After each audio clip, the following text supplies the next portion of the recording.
வணக்கம் நண்பர்களே, நீங்கள் பார்த்து கொண்டு இருப்பது உங்கள் கௌசிகா ரிவ்யூ. சரி வாங்க வீடியோக்குள்ள போய் என்ன நடக்க போகுது அப்படின்னு சொல்லிட்டு பாத்தீங்கன்னா, நம்ம மல்லி இருக்காங்களோ அவங்க இருந்துட்டு எவ்வளவோ பிரச்சனைகள்லாம் தாண்டி இப்பதான் ஒரு குடும்பஸ்தி அப்படின்னு சொல்லிட்டு ஒரு அங்கீகாரம் பெற்றிருக்காங்க. ஆனா இது எல்லாமே பொறுக்காத நம்ம ராஜேஸ்வரி ரஞ்சிதமும் ரொம்பவே கேடுகட்ட வேலை செஞ்சிருந்தாங்க. நம்ம விஜய் ஒரு கேவலமான விஷயம் செய்ய தூண்டப்பட்டாருன்னு சொல்லிட்டு சொல்லலாம். அந்த மாதிரி ஒரு நிலையில இப்ப அவர் இருக்காரு. அவரு அடுத்து என்ன பண்ண போறாரு அப்படின்னு சொல்லிட்டு பாத்தீங்கன்னா, என்னடா இந்த மல்லி நம்மளுக்கு துரோகம் பண்ணிட்டாலே, அவளை தான் வாழ்க்கையில நம்ம கூட்டு வந்தது தப்பா போச்சு, இந்த மாதிரி கேடுகட்ட கேரக்டரோட சுத்தின்னு இருக்கான்னு சொல்லிட்டு அடுத்தவங்க பேசுற புரளிகளை நம்பி நம்ம மல்லியே தவறா ஜட்மெண்ட் பண்ணிடுறாங்க.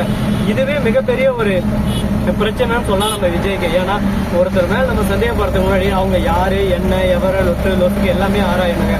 இதுக்கு முன்னாடி நம்ம மல்லி நம்ம விஜய்க்காக தான் குடும்பத்தை விட்டுட்டு நான் அசிங்கப்பட்டாலும் பிரச்சனை இல்லை, நம்ம வாழ்க்கையில கொஞ்சமாவது நல்லது நடக்கணும், அதே மாதிரி நமக்கும் நல்லது நடக்கணும்னு சொல்லிட்டு அவங்க வாழ்க்கையை அவங்க விஜய்க்காக அர்ப்பணிச்சாங்க. அப்படிப்பட்ட மல்லியை பார்த்து காசுப்படுறேன் அடுத்தவங்க போறேன் அப்படி இப்படின்னு சொல்லிட்டு சொன்னதை நம்பி இவரும் ஒரு பக்கம் அவதூறா அவங்க மேல பழிய போட்டு மனசு ரொம்பவே சும்மா கல்லால குத்தி எப்படி நோக்கடிக்கணுமோ அந்த மாதிரி நோக்கடிச்சாங்க. இதனால மனசுடைஞ்சு போயிட்டு என்ன பண்றது ஏது பண்றதுன்னு சொல்லிட்டு தெரியாம வாழ்க்கையே வெறுத்துட்டு ஒரு பக்கம் ஓரமா உட்காந்து இருக்காங்க நம்ம மல்லி. இதுக்கப்புறம் மல்லி என்ன பண்ண போறாங்க அப்படின்னு சொல்லிட்டு பாத்தீங்கன்னா, கரெக்டா நம்ம விஜய் இருக்காரு டைவர்ஸ் நோட்டீஸ் மல்லி கிட்ட காட்டுறாரு. பார்த்ததுமே கண் கலங்கிடுது அவங்களுக்கு. ஒரு பக்கம் என்னடா இவரு நம்மளை புரிஞ்சுக்காம இந்த மாதிரி ஒரு பக்கம் கேவலமான முடிவு எடுத்துக்காரு, இவரை மாதிரி ஒரு ஆளை நம்ம காதலிச்சதே கேவலம் அப்படின்னு சொல்லிட்டு நினைக்கிற மாதிரி மனசுக்குள்ள அவங்களுக்கு தோன்றுறதுங்க. சரி பரவாயில்ல, நடந்துச்சு, அடுத்து என்ன பண்ணலாம் அப்படின்னு சொல்லிட்டு நாம தான் யோசிக்கணும்.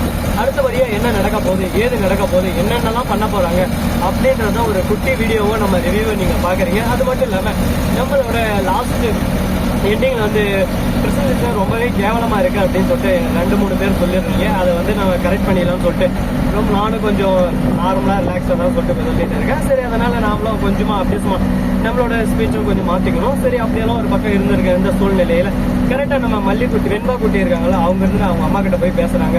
அம்மா நீங்க எதுக்கும் கவலைப்படாதீங்க, நான் உங்க கூட இருக்கேன், அவர் உங்களை வெறுத்தாலும் சரி வெறுக்கலாம் சரி, நீங்க தான் எனக்கு எப்பவுமே அம்மா, உங்களை விட்டு நான் போக மாட்டேன் அப்படின்னு சொல்லிட்டு மூச்சுக்கு நேரம் சொல்லிடுறாங்க. இதை கேட்டது நம்ம மல்லிக்கு ஆனந்த கண்ணீரா வருது.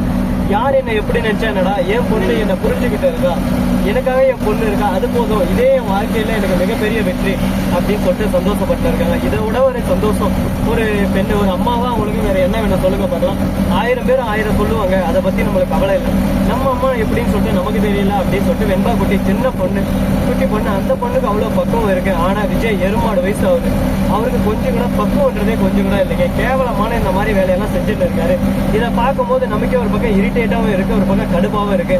சரி பரவாயில்ல நடந்துருச்சு, அடுத்தபடியா என்ன பண்ணலாம் ஏது பண்ணலாம் அப்படின்னு சொல்லிட்டு யோசிச்சுட்டு நம்ம பாட்டுக்கு நம்ம க்ரோத் பண்ணி தான் போக பார்க்கணுமே தவிர அதை விட்டுட்டு நடந்ததவே வச்சுட்டு அதவே நம்ம சொல்லிட்டு இருந்தா வாழ்க்கையில ஒண்ணுமே மாறாதுங்க. அதனால எப்படி இருக்கணுமோ அப்படி இருந்தாலும் எதா இருந்தாலும் கரெக்டா அமையும்னு சொல்லிட்டு நான் நினைக்கிறேன்.